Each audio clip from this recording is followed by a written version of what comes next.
This budget of Mr. Jaitley is actually a continuation of his earlier budgets, which are all directed towards implementing the government's policy of a more transparent government, a cleaner government, and development.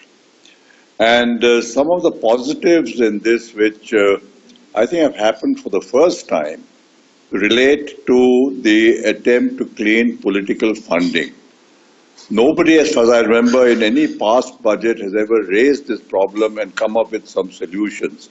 This is the first time that the finance minister has actually given some positive steps towards cleaning up the political funding. Whether this will do it adequately, whether the parties will comply with the audit regulations is still to be seen.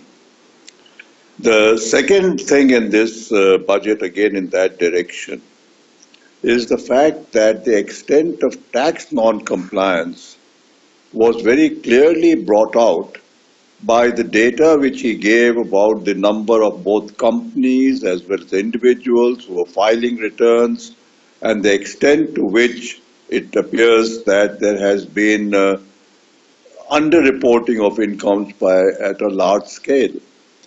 It's not clear how this will actually get resolved in a reasonable period of time.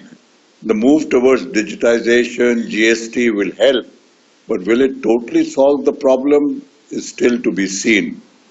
The tax administration has surely partly been responsible for this large-scale tax non-compliance, and how the tax administration will change to ensure greater compliance is also something which is still to be seen. The move towards having just a revenue and a capital budget and doing away with planned, non-planned is something very laudable. It should have happened a long time ago. But finally it has happened, and I think it brings greater transparency and clarity and a much better allocation of funds, especially towards maintenance of assets, which we tend to neglect on a large scale. The attempt to amend the Negotiable Instruments Act, and I think the object is that checks should become now more readily acceptable. A lot of people don't accept checks today. Will help us in our business in the automobile sector also, because mostly dealers don't accept checks today because of the bouncing problem. He has kept the fiscal deficit more or less according to what he had earlier forecast, and I think that's a good thing.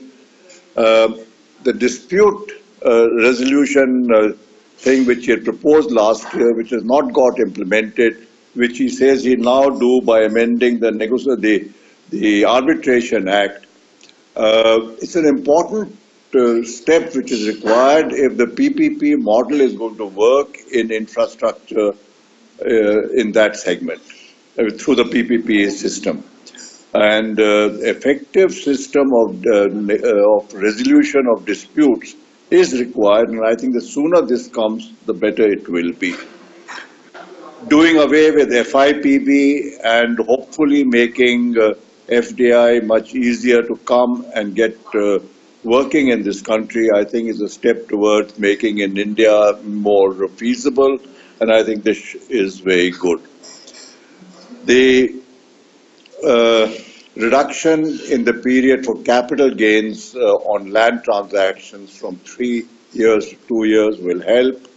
I hope it will reduce the extent of black money use in this area, and this is a good step. So there are a number of good things which happened. The one thing which worries me a little bit, and I hope it's only a short-term measure, is that corporate tax has been reduced for MSMEs, but not for the larger companies. Now, if this is short-term, no problem. But in the long term, this will mean that small companies, MSMEs, will have a strong disincentive to grow to anything bigger. And as it is, the incentives have prevented small and medium industries graduating into larger industries. All of them have remained small all their lives. They have proliferated in numbers so that they remain within the tax limit. And if this corporate tax differential remains, I'm afraid that is going to be a negative.